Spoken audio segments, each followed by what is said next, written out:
Hi guys, Pierce here, back with another review. Here I got the Sherman 5C Firefly 2017 from Brickmania. Currently this set is retired, but the digital instructions are still available. This set comes with about 635 pieces, has an advanced skill level of 4 out of 5 difficulty. Now there are two ways you could have gotten this set. There's the box version, which is not available anymore. But for context, that version came with stickers, a minifigure, and the tracks. It likely also came with a owner certificate from Brickmania.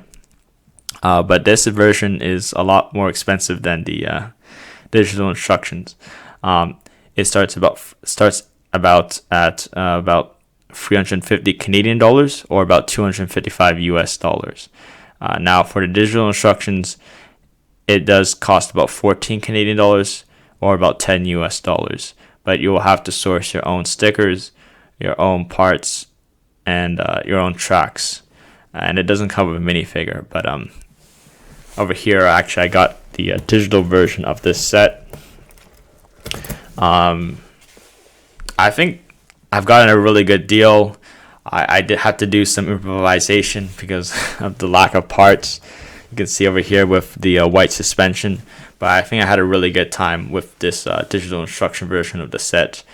I'm going to elaborate that further in another video, but yeah, I'm going to continue on with the rest of the review.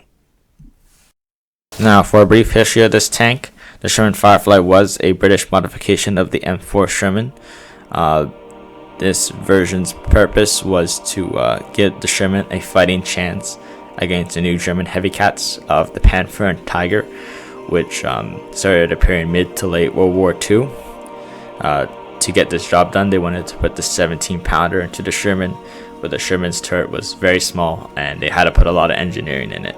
So you got a recoil system which was redesigned. They designed a new mantlet and a new gun barrel. They took the radio out, welded on an armored box and put the radio back in there, as you can see on the model. They got the 17-pounder gun, they flipped it on its side, and the ammunition for the 17-pounder was so large that they literally had to get rid of the co-driver's position and refill that position with more ammunition. So yeah, some crew ergonomics had to be sacrificed, but it was well worth it for the crazy amount of firepower this tank has. I think Doction said during D-Day to distribute 2 Fireflies per platoon for the British on D-Day. It soon became a prime target for German tanks because this tank really was a threat to the Germans and Panthers trying to take out Allied tanks. So they would really try to focus on these tanks first. The British tried to counter this. They tried to put like dummy 75mm guns on the back of the tank and then flip the turret of the tank so they look like a 75mm Sherman tank, or they tried to like paint the end of the barrel of the Sherman Fireflies a lighter color to deceive the Germans. Reportedly this wasn't not that effective. They started to do other strategies like put the Sherman Fireflies at the back of the formation and give covering fire to the advancing Shermans with 75mm guns. It is noted that the 17-pounder version didn't have as good high explosive punch as the 75mm Sherman, so they like to intermingle the 75mm and the 17-pounder version of these Shermans together. So yeah, that's a brief history of the Sherman Firefly tank. Alright, moving on to the features of this tank. We have 2 hatches. You can open up the co-driver's hatch and the driver's hatch. So yeah, usually this would be filled with ammo for this version of the Sherman. There's not too much space in here, but you could fit in a driver, standing, that is. Wait a minute, over here. Looks pretty nice. You have 2 headlights in front, and you can you could open up these flaps, which allows you to access and do maintenance on the tracks of the tank. That's a nice feature here. Moving on to the sides, we have the suspension, and it's really nice. We have the vertical volute suspension that the Sherman has. It can move in many different directions to react to different terrain. So here I have my iPad here. You can see how the suspension articulates. And here we come to our first problem of the design. The front part of the tank, let's see here, the front sprocket is only connected by 2 points, here and here. This can cause some problems because this will make the sprocket easy to fall out.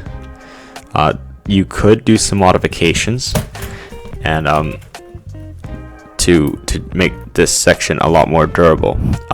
There are versions that have come out later which solve the problem, but that's a major issue with this tank.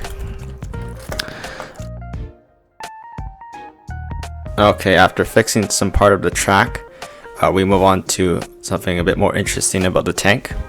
A lot of Shermans have this angle at the back of the tank. You see here, older custom designers like to align their bricks either in this direction or this direction, but it was very hard for them to put the surface of this deck on a multi-angular type of direction, which caused the tank to be very blocky looking, and I didn't like that. This version of the tank managed to find a building technique that managed to create that multi-angular surface, and I really like that, so I'll give props to the designer for that. On each side too, there is different tools. So you got shovel. On this side, the right side, you can use that to dig fortifications for this tank. Moving to the side here, we have a stick. I'm not sure exactly what the stick does, but I suspect the idea is that in history, the crew would put this at the back of the tank into the engine, turn it, and start up the engine. So yeah, that's my theory of what this stick is.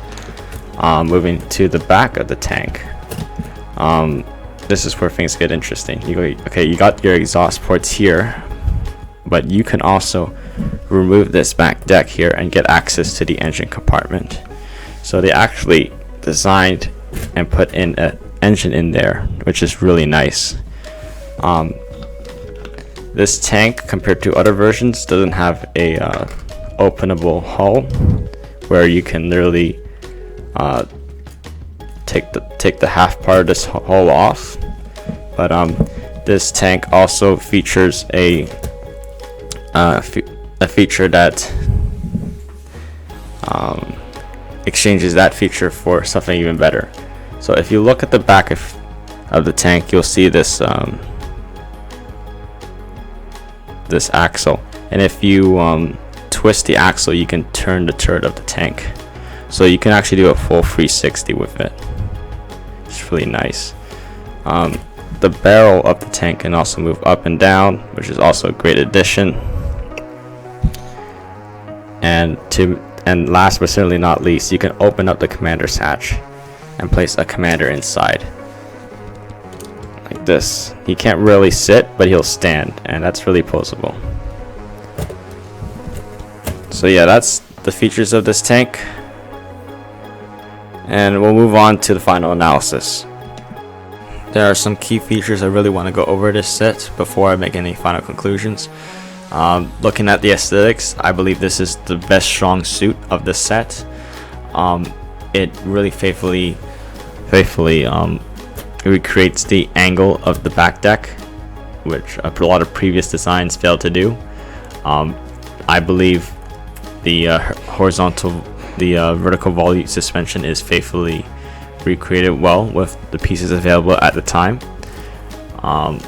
I just love how they're able to conceal the engine and integrate that with the engine deck very seamlessly. The turret looks really nice. The tank just looks really accurate to its actual version. The only small nitpick is this piece over here where they tried to build the commander's cupola, they were forced to have this this piece over here that like arranged pieces in a way that created an angle, and this kind of broke the curvature of the turret. So that's one of those little nitpick, but I believe the aesthetics is the strongest part of the set. The mechanics is relatively strong. Most parts are reliable except for the sprocket. That's the only thing that is holding the set back.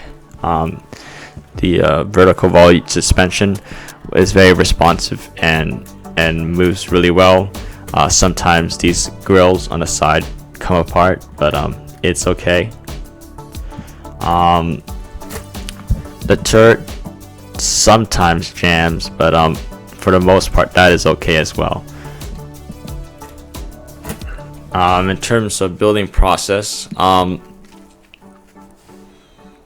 the designers like to put in some very unique concepts.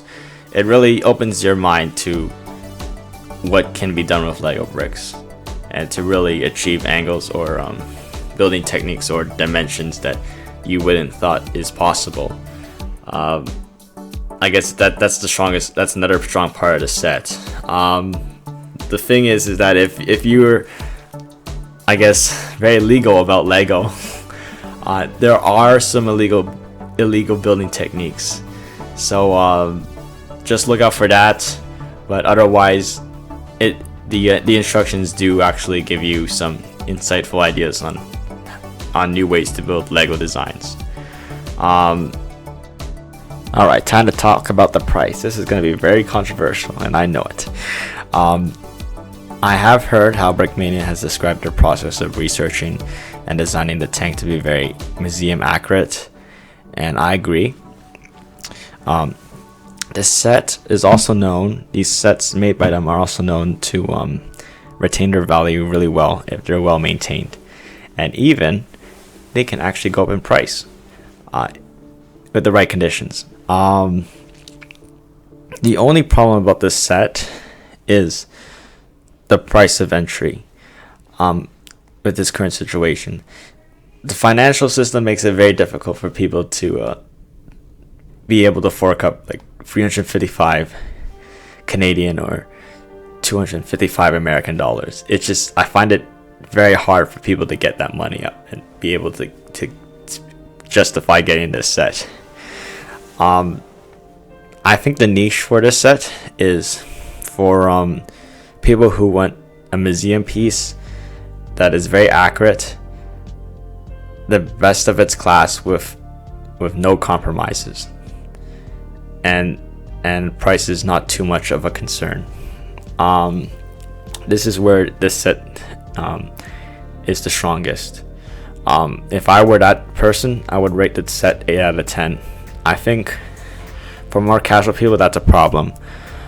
And that's where the digital instructions come in compared to the box version I was talking about earlier. The digital instructions really lower the price. I would really like to elaborate that and try to lower the bar of entry for a lot of people. But spoiler alert, it is a lot. It is worth a lot more, but the price still stings. The thing is, though, that the instructions are very valuable. The building process is another reason why you might want this set. It really opens up your eyes to what's possible. It's just the amount of people who are able to really have the resources to get this set. So because of that, I'm going to rate this set a 6.5 out of 10. I think it's an okay set for its value.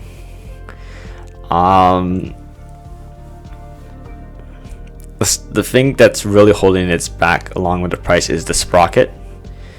Though I do believe it's fixable. And I'm very happy to have this set. I I think it is a good set if you want to get your feet wet with the custom Lego community.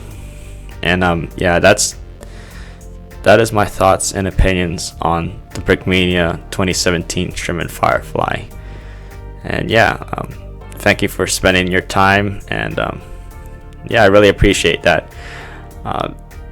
Please like, share, and subscribe, and see you later.